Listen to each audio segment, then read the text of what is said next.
Hello and welcome to the Umbrella Network workshop. I'm Eugenio Di Santo, product owner at Umbrella Network, and with me is Darius Sakarsiuk, lead backend engineer.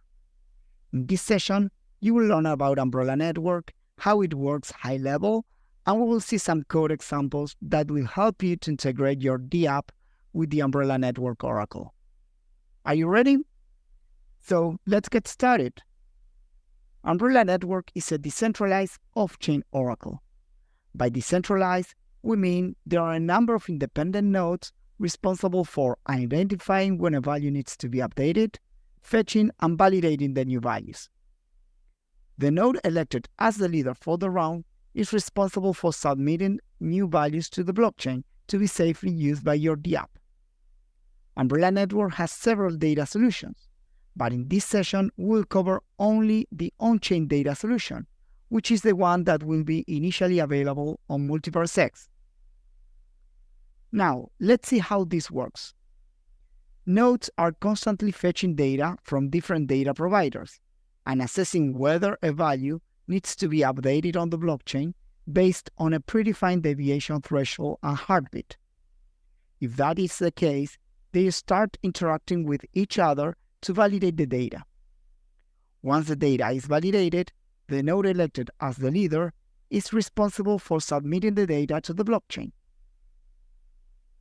Double-clicking on what happens in the blockchain, the value is updated in the Umbrella Feeds smart contract, from where it can securely be read on demand by your DApp. Along with the value, your DApp will retrieve additional data which will help you understand if the price is fresh and safe to be used. Now that you understand how it works high level, I will pass the ball to Darius, who will give you some code examples on how to achieve this. Thank you, Eugenio. Now I will explain how to get a price from Umbrella Feeds contract. The full example is available under the Phoenix MultiversX repository. As a first step, you need to get Umbrella Feeds address from the registry.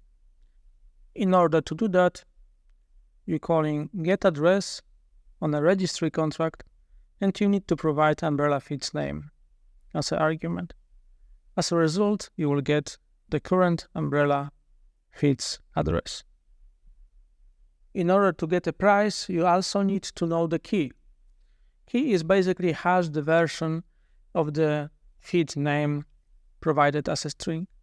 When you have address of the feed contract and the key, you can simply call getPriceData with that key, and it will return you the whole structure of the price data.